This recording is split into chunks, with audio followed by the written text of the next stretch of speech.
నమస్తే అందరికీ. నేను మీ తీన్మార్ మల్లన్న, తెలంగాణ రాజ్యాధికార పార్టీ రాష్ట్ర అధ్యక్షుడిని. ఇవాళ ఒక చారిత్రాత్మకమైనటువంటి అంశాన్ని మీ ముందుకు తీసుకురావాలి. మేము మా వరంగల్ డిక్లరేషన్లో చాలా క్లియర్ విషయాన్ని చెప్పడం జరిగింది. ఏమని? తెలంగాణ రాష్ట్రంలో తెలంగాణ రాజ్యాధికార పార్టీ అధికారంలోకి వచ్చిన తర్వాత పేద ప్రజలకు కనీసం 2 ఎకరాలకు తక్కువ కాకుండా భూములు పంచుతామని చెప్పినాం.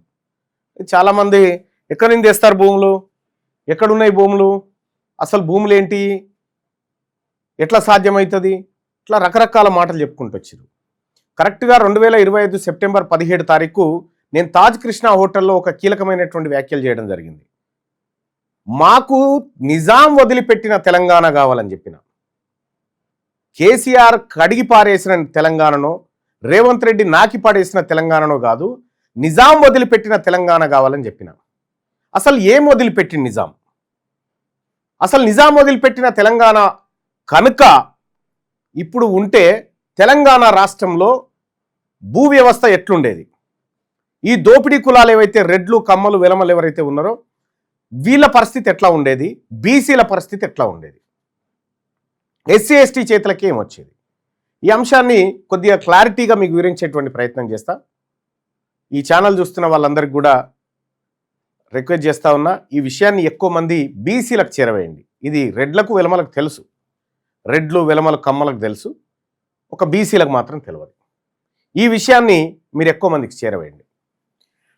అసలు నిజాం వదిలిపెట్టిన తెలంగాణ అంటే ఏంది? నిజాం వదిలిపెట్టేటప్పుడు ఏం వదిలిపెట్టిండు? తెలంగాణలో అధికారాన్ని మాత్రమే వదిలిపెట్టిండా నిజాం?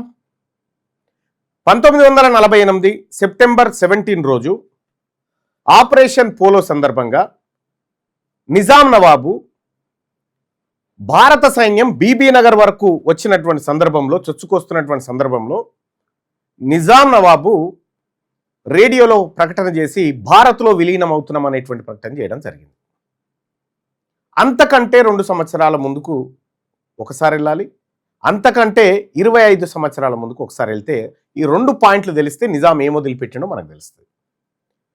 నిజాం కాలంలో తెలంగాణ రాష్ట్రం అంటే హైదరాబాద్ స్టేట్, బీదర్, గుల్బర్గా, ఔరంగాబాద్, ఇట్లా చాలా ప్రాంతాలు, మహారాష్ట్రలోని కొన్ని ప్రాంతాలు, కర్ణాటకలోని కొన్ని ప్రాంతాలు, ఇప్పుడు ఉన్నటువంటి యాదగిరి జిల్లాతో పాటు ఇక్కడ తెలంగాణ రాష్ట్రంలో ఉన్నటువంటి 10 జిల్లాలు: ఆదిలాబాద్, నిజామాబాద్, కరీంనగర్, వరంగల్, ఖమ్మం, మెదక్, హైదరాబాద్, రంగారెడ్డి, నల్గొండ, మహబూబ్ నగర్, ఇవి తెలంగాణ ప్రాంతాలు. ఇదంతా కలిపితే హైదరాబాద్ స్టేట్. అటు బీదర్ జిల్లాలు, అటు బీదరు, ఔరంగాబాదు, ఇవన్నీ కలిపితే తెలంగాణ స్టేట్, హైదరాబాద్ స్టేట్ అంటారు అప్పట్లో. ఈ హైదరాబాద్ స్టేటు భారత్లో విలీనం జరిగేటువంటి సమయం. మొత్తానికి ఆయన సర్దార్ వల్లభాయ్ పటేల్ అని ఆయన ఉన్నాడు కదా, సర్దార్ వల్లభాయ్ పటేలు భారత్లో 540 రాజసంస్థానాలను భారత్లో విలీనం చేసిన మహానాయకుడు. ఆయన వల్ల సాధ్యమైందని చెప్తా ఉంటారు. వాస్తవానికి అది తప్పు. ఆయన మొత్తం రాజసంస్థానాలన్నీ ఆటోమేటిక్గా చేరిపోయినాయి. 3 ఆగిపోయినాయి. ఏంటి? ఒకటి జమ్మూ కాశ్మీర్, రాజా హరిసింగ్ నేతృత్వంలో ఉన్నది అక్కడ, తర్వాత జూనాగఢ్, ఇప్పుడు గుజరాత్ ప్రాంతంలో ఉంది, తర్వాత హైదరాబాద్ స్టేట్. హైదరాబాద్ స్టేటు, జూనాగఢ్, ఈ 2 ప్రాంతాలు ఏం చేసినాయంటే ఈ ముస్లింల పరిపాలనలో ఉన్నాయి కాబట్టి సో ఇవి స్వతంత్రంగా ఉండాలని ముందుగా భావించినాయి.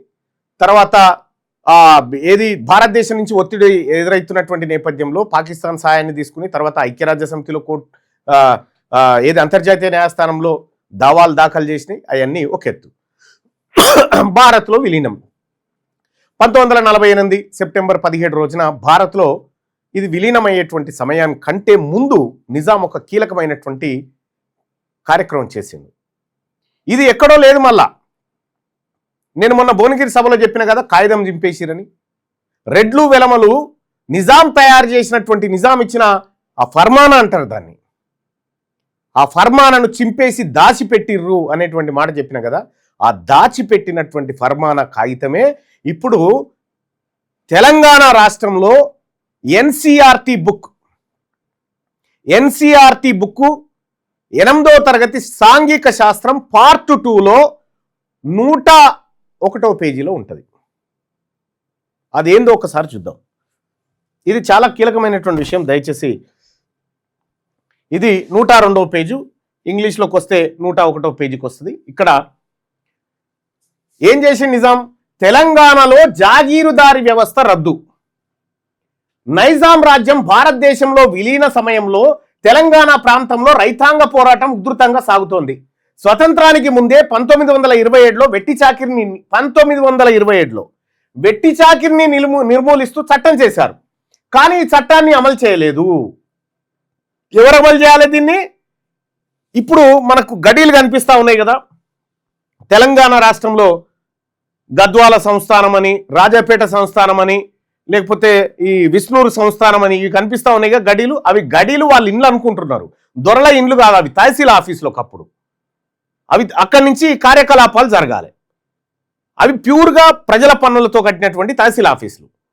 అయితే ఈ జాగీర్దారి వ్యవస్థ ఏదైతే ఉందో, వాళ్ళు జాగీర్దారులు ఏం చేశారంటే వెట్టి చాకిరి అంటే ఎవడైనా సరే ఉచితంగా పనిచేసిపోవాల్సిందే, పెట్టింది తినాల్సిందే అనేటువంటి దుర్మార్గమైనటువంటి వ్యవస్థ తెలంగాణ రాష్ట్రంలో ఉండేది అప్పట్లో, తెలంగాణ ప్రాంతంలో.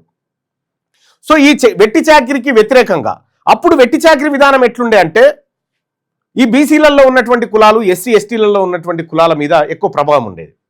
కానీ ముస్లింలకు వెట్టి చాకిరి నుంచి విముక్తి ఉండేది. ఎందుకంటే ముస్లిం సామ్రాజ్యం కదా, ముస్లింలు పరిపాలిస్తున్నారు కాబట్టి ముస్లింలకు వెట్టి చాకిరి నుంచి విముక్తి ఉన్నటువంటి సందర్భంలో ఇక్కడ ఈ వెట్టి చాకిరి నుంచి తప్పించుకోవడానికి కొంతమంది ఏం చేసిరు, ఈ హిందువులలో ఉన్నటువంటి చాలా మంది ముస్లింలుగా మారారు. చూడండి, చాలా మంది, ఇది ఇక్కడ నేను చెప్తుంది కాదు, కొలనపాక దగ్గర దొరికినటువంటి శాసనాల్లో చాలా అంశాలు బయటపడ్డాయి, చాలా లెక్కలు కూడా బయటపడ్డాయి. చాలా మంది హిందువులు ముస్లింలుగా మారిపోయి వెట్టి చాకిరి విముక్తి. అసలు వీళ్ళు మతం మార్చుకోవడానికి కారణం ఎవరు? ఈ రెడ్లు వెలమలే. వీళ్ళు చేసినటువంటి వెట్టి చాకిరి వల్లనే ఆ పరిస్థితి అప్పట్లో ఏర్పడ్డది. సరే, అయిపోయింది. వెట్టి చాకిరి నిర్మూలన ఉద్యమం జరిగింది. స్వతంత్రానికి ముందే 1927లో వెట్టి చాకిరి నిర్మూలిస్తూ చట్టం చేశాడు. ఎవరు? నిజాం చేసిండు. వెట్టి చాకిరి చేయించకూడదురా అని చెప్పిండు. అయినా కూడా దొరలు, రెడ్లు వీళ్ళందరూ కలిసి వెట్టి చాకిరిని కొనసాగించారు. వెట్టి చాకిరిని కొనసాగిస్తే తెలంగాణ ప్రాంతంలో సాయుధ రైతాంగ పోరాటం జరిగింది. ఇక్కడ తెలంగాణ సాయుధ రైతాంగ పోరాటం బలంగా ఉన్న ప్రాంతంలో 1948 నాటికి వెట్టి చాకిరి అంతమైపోయింది. రెడ్ల తోలు తీసిరు అప్పటికే. 1945 సంవత్సరం నాటికి తెలంగాణ పోరాటం మొదలవుతున్న సందర్భంలో కౌలుదారులకు రక్షణ ఇచ్చే కీలకమైంది. చూసుకోరి, నిజాం వదిలిపెట్టిన తెలంగాణ ఏందంటే ఇదే. 1945 సంవత్సరం నాటికి తెలంగాణ పోరాటం మొదలవుతున్న సందర్భంలో కౌలుదారులకు రక్షణ ఇచ్చే చట్టాలను నిజాం చేశాడు. ఏంది కౌలుదారుల చట్టము అంటే, నిజాం భూములలో ఎవరైతే ఆ భూములను కౌలుకు తీసుకొని పంట పండించి పన్నుల రూపంలో గడతా ఉన్నారో, ఆ కౌలు చేసుకొని బతుకుతున్నటువంటి రైతులను ఈ రెడ్లు, వెలమలు, దొరలు, జాగీర్దారులు ఏం చేశారంటే వాళ్ళని బెదిరించి, ఈసారి నీకు మొత్తం పంటిస్తి, లేకపోతే వచ్చేసరికి నీకు భూమియా, నీకు కౌలుకియా అని ఇట్లా డామినేట్ చేయడం పెట్టడు తోటి ఈ విషయం నిజాంకు తెలిసి నిజాం ఏం చేసిండు, కౌలుదారులకు హక్కులు కల్పించిండు. నిజాం చేసింది ఏం చేసిండు? నిజాం కౌలుదారులకు రక్షణ ఇచ్చే చట్టాలను నిజాం చేశాడు. ఈ పేదవాళ్లకు రక్షణ ఇచ్చే చట్టాలు చేస్తే దీని కింద కౌలుదారులను నమోదు చేసి వాళ్ళకు శాశ్వత సాగు హక్కులు కల్పించాడు. శాశ్వత సాగు హక్కులు నిజాం కల్పించాడు. హైదరాబాద్ స్టేట్ భారతదేశంలో విలీనమైన వెంటనే రాష్ట్ర అధిపతిగా ఉన్న నిజాం తన సొంత ఆస్తిగా ఉన్న సర్ఫేస్ కాస్ ని వెట్టి వంటి బలవంతపు చాకిరీలను రద్దుపరుస్తూ ఫర్మానాలు జారీ చేశాడు.